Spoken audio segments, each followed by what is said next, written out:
څنګه چې تاسو ته معلومات دي ملګرو چې پاکستان کا مطلب کیا لا اله الا الله محمد رسول الله صلی الله علیه و آله وسلم. د دې ملک یو قانون جوړ دی، د دې ملک یو آئین جوړ دی. هغه قانون هغه آئین کې دا واضح دی چې پر امن احتجاج د یو پاکستانی شهری دا حق دی بنیادی. څنګه چې تاسو ته معلومات دي ملګرو د ټانک خالد بی چې د سند اغواکارو هغه اغوا کړی دی، په هغه باندې چې کم کیږي بیا دغه ویډیوګانې د کور خلکو ته رالیږلې کیږي، د دغه خاندان په کور په خلکو باندې به یو لمحه لکه د قیامت تیریږي. بیا د ټانک دغه پښتنو یووالی وکړو، د 1000 نه چې کم زیات کسان دي هغوی لاړه سند ته چې د کم ځای نه خالد بی اغوا شوی او هلته یو پرامن احتجاج چې د هغې درېیمه ورځ ده. هغه رور چې کوم وایس ما ته کړی دی چې یاره د دې چې کوم پرامن احتجاج دی د دې څه رزلټ دی، هغه رزلټ سره شریک کوم. بیا د سند چې کوم پولیس دي نو هغوی لګېدلي دي او په دغه پښتنو باندې او ظلم کړی دی او دغه احتجاج ته رادننه شوي دي. هغه ویډیو در سره هم شریک کومه، خو څنګه چې تاسو سره ما 2-3 ویډیو شریک کړي د دې وجې چېرې موږ د ټانک د دغه پښتنو سره ولاړ یو. تر اخر پورې به انشاءالله زما سوشل میډیا زما آواز د دغه پښتنو سره وي. راځئ د دغه رور وایس واورئ، بیا در سره نورې خبرې کوم. نوید ګل شوی جوړې برابر خیر طبیعت شده بس خو روډ بند ده، کسان په روډ چې ورته پراته دي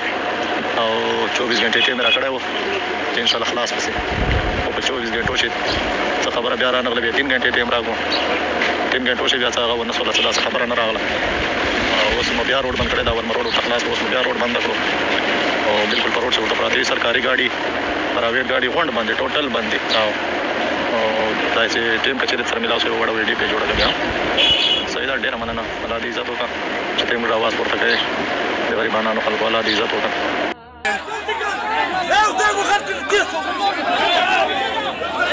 ये हमारा पुलिस है जी, देखो ना, ये पाकिस्तान की पुलिस है, देखो देखो देखो, ये पाकिस्तान की रियासत है, ये पाकिस्तान का निज़ाम है। देखो देखो डाकू का यार है, डाकू का, और हम लोग ऐसे करते।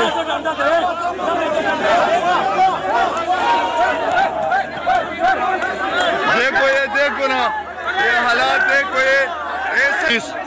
इस वक्त हम मौजूद है, देखो ना, ये DSP साहिबान भी मौजूद है इस वक्त.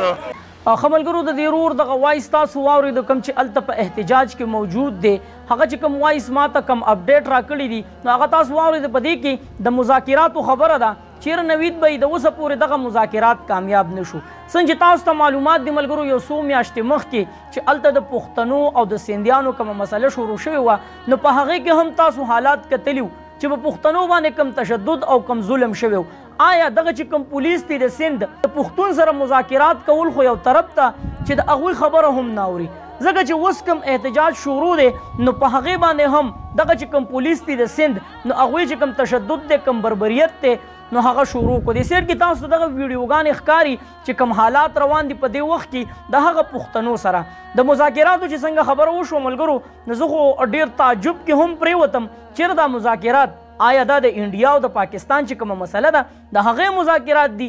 ولې د دغې پښتنو چې کومه غوښتنه ده دا ولې نه منلی کېږي؟ آیا دا مذاکرات ولې نه کامیابیږي؟ آیا دغه چې کوم د سند اغواکار دي دا دومره زورور دي چې دوی حکومت ته هم چیلنج ورکوي؟ دا دومره زورور دي چیرې د حکومت د خلکو د ادارو د دوی سره علاج نشته دی؟ ښه علاج شته دی، خو که دلته پښتون دی نو په هغه هر ځای کې ټارګټ کېږي. که دلته پښتون دی نو هغه خو خلک غواړي چېرې په سړک کې مونږ وینو چې مونږ پې دا خپل مټ پوخ کړو. نو دغلته چې په سند کې کوم حالات روان دي نو هغه چې کوم اغواکار دي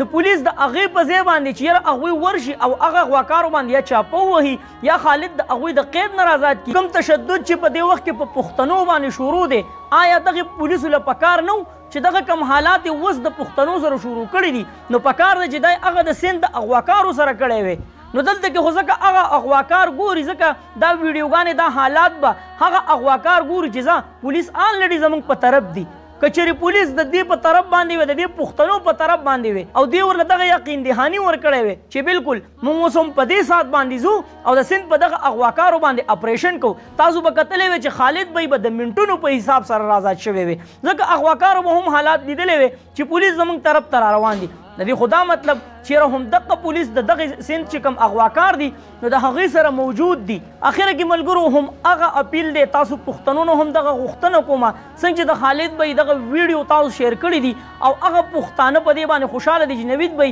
د سوشل میډیا په ذریعه باندې ته زموږ سره ولاړ نو دا پیغام هم شیر کوي که چیرې موږ په غټه سطح باندې څوک ګوري یا سیاستدان وي او هغه دغه خبره سند چې کوم کسان دي هغې پورې رسولی شي نو هغوی ته موږ دغه عاجزانه ریکویسټ کوو چې دا کومه خبره ده په دې کې غورمنډ شي، ځکه چې په دې وخت کې دغه پښتنو پر امن احتجاج کړی دی او د سند چې کوم پولیس دی هغه په دغه پښتنو باندې ورغله وال ټکولې ورسره وکړل نو که چیرې دوی دغه شان اپوزیټ چلیږي نو دلته کې پښتانه هم څه ګیا نه خوري، هغوی هم روټۍ خوري، هغوی هم دماغ کار کوي چې یو طرف ته خو زموږ د خالد بی سره ظلم روان دی، بل طرف ته موږ پر امن احتجاج کوو، هغه هم موږ پر امن احتجاج له نه ورکوي دا پولیس نو دا خبره به وران طرف ته لاړه شي، ځکه چې دغه پښتانه هم تللي دي د دې دپاره چې تر هغې پورې به موږ نه راځو چې تر څو پورې موږ خالد بی د دغه سند اغواکارو د قید نه آزاد کړی نه نو که دغه پولیس دغه شان په دغه پر امن چې احتجاج یې کړی دی په دغه پښتنو ورځي